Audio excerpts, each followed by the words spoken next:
आदरणीय कृपाशंकर सिंह जी बारंबार अभिनंदन करते हुए संस्था के पदाधिकारियों श्री गोविंद ठाकुर, राम कुमार गुप्ता जी, जराशंकर सिंह जी, शिव शंकर तिवारी जी, हरीश तिवारी जी, जी से आग्रह करता हूँ कि हम सब मिलकर के आदरणीय शख्सियत का सम्मान करें जिन्होंने इस महाराष्ट्र की धरती को ही नहीं बल्कि उत्तर प्रदेश को सचिव हमारे बीच उपस्थित है एडवोकेट अखिलेश मिश्रा जी, अखिलेश चौबे जी, उनका बहुत बहुत अभिनंदन, स्वागत मुंबई उपनगर पत्रकार संस्था की तरफ से।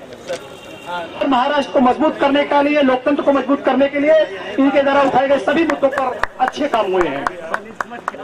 आरटीआई एक्टिविस्ट अनिल गलगली जी, आपका भी बहुत बहुत अभिनंदन, बहुत बहुत स्वागत। आपने निश्चित रूप से इस महाराष्ट्र की धरती को नहीं बल्कि पूरे भारत को और अब इस फोटो सेशन के बाद आदरणीय कृपाशंकर सिंह जी हम सबसे मुखातिब होंगे।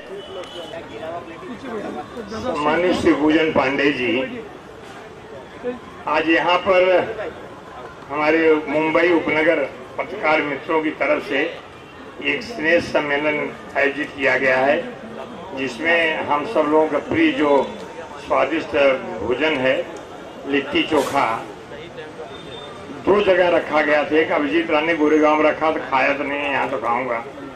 इसके पहले मैं पूना में था, हमारे पूर्व राष्ट्रपति प्रतिभा जी पाटिल की थोड़ी तबीयत थी, वहाँ चला गया। वहाँ निकला फिर एक पत्रकार लोग कार्यक्रम था हिंदी अकादमी का।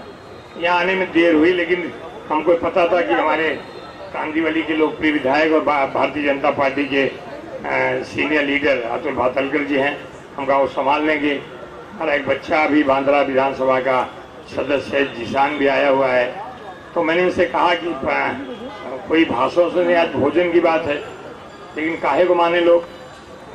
अब शुरुआत जब हो जाती, चाहे गोविंद ठाकुर हो, चाहे सत्यम हो, चाहे जटाशंकर, किसका इसका नाम लूँ, अखिलेश चौबे उपस्थित हैं, अनिल गलगली जी उपस्थित हैं, तो मैं ज़्यादा कुछ बात आप लोगों के बीच में कहूँ तो मुझे याद आया कि एक बार ऐसे एक राजनीतिक आदमी कार्यक्रम खत्म होने को आ रहा था और पत्रकारों विद्वानों के बीच में चला गया, अपनी बात करने लगा तो धीरे से लोग ताली बजा रहे थे। अब हमारी मतलब उसके समझ नहीं आ रहा था कि ताली बंद करने के लिए बजा रहा है कि ताली और बोलने के लिए बजा रहा है।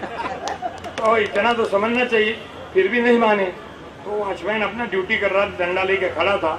उसी ऑडियंस से एक आदमी बैठा जो उसको लिट्टी चोखा खाना था, वो डंडा लेकर के सीधा आ रहा था।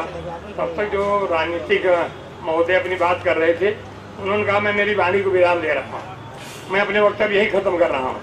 तो जो आदमी डंडा लेके आ रहा था उसके देखने के बाद उन्होंने कहा था, तो डंडा वाले ने कहा कि आप बोलिए जितना बोलना है, मैं आपके लिए नहीं आ रहा हूँ, मैं तुझसे ढूंढ रहा हूँ जिसने आपको बुलाया। तो मेरे जाने के बाद बुलाने वाले डंडा खाएं और हम लोग लिट्टी चोखा खाएं, ठीक नहीं है। बहुत देर हो गई है। मैं आप सबको प्रणाम करता हूँ और मुंबई उपनगर के हमारे जो पत्रकार मित्र हैं उनको साधुवाद देना चाहूँगा। लगातार आपका प्रयास, पहले एक जगह करते दूसरी जगह, अब पोजिशन जिमखाना में आया। मुझे लगता है कि अगली बार मुंबई उपनगर जो है इससे बड़ी जगह ढूंढेगा और वहाँ पे अपना स्नेह भोजन रखेगा। मैं फिर से साधुवाद देके अपनी बात को खत्म करता हूँ। बोली आ रही, बसंत पंचमी शुरू हो रही है। अगली बार सत्यम से और गोविंद सौ के सभी साथियों से कहूँगा कि अगली बार जो कार्यक्रम हो तो कहा कि ये ऐसे बुलावा करे, थोड़ा आला वाला गाँव है, कभी समझ था तो सब चुप गए। मैं सभी कवियों को प्रणाम करूंगा और मैं सुन नहीं पाया, लेकिन अच्छा सुन पा रहे ना भाई, अच्छा होगा। हम लोग पहले बैठे होते तो हम लोग ऊपर बताते। पहले क्या था, पहले इसे था ना कि लोग जो है कवि लोग जो है, हम राजनीतिक लोगों को पा जाए ना तो खूब इसके और कहेंगे ये कृपा शंकर बैठे, इनके बारे में नहीं बोला, अतुल भातलकर उनके बारे में नहीं बोलता, मैं दूसरे के बारे में बोल रहा। ये ऐसे ऐसे कह के जितनी ऐसी तैसी हमारी करनी है तभी ऐसे करते हैं। लेकिन एक बार मौका मिल गया तो ये कवि जो होते हैं, एक हास्य रस होता है, एक वीर रस होता है। तो वीर रस का कवि पढ़ते चला गया और हास्य रस वाला, क्योंकि घर में जब ये लोग जाते हैं या तो मुँह लटका के जाए तो झोला लटका के जाए, मुँह लटका के जाएंगे समझ जाती घर वाली क्या करना है, और अगर झोला लटका गए तो गरम गरम रोटी मिलती है। एक बार ऐसे एक सज्जन, नाम इनको सत्यम को पता है, बाद में बता देंगे, वो शुरू कर दिया। उनको कुछ मिला नहीं, दाद नहीं मिला, हास रस के कवि थे। घर में गए, इसके बाद मुंह लटकाए गए, पत्नी का खाना डब्बा में रखा है, खा लो। बोले नहीं, मैं आगे से वीर रस की कविता पढ़ूंगा। पढ़ो। उन्होंने हिंदुस्तान के पाकिस्तान का नक्शा लगा दिया। पाकिस्तान के नक्शे की तरफ देख बार बार कहे जा रहे हैं लाशें बिछा दूंगा, लाशें बिछा दूंगा। पत्नी परेशान, खाने का डब्बा है, खा के सो जाओ, सवेरे बिछाना। फिर कहने में तो तैयार कर जाऊँ कल वीर रस कविता पर। फिर दूसरों किए, लाशें बिछा दूंगा, लाशें बिछा दूंगा। फिर उसकी पत्नी ने कहा मेरा बिस्तर तो कभी बिछा ही नहीं पाए, लाशें क्या बिछाओगे, बंद करो। ये उन सभी कवियों को प्रणाम करके अपनी बारी के सजीव विराम देता हूँ। धन्यवाद। जय हिंद।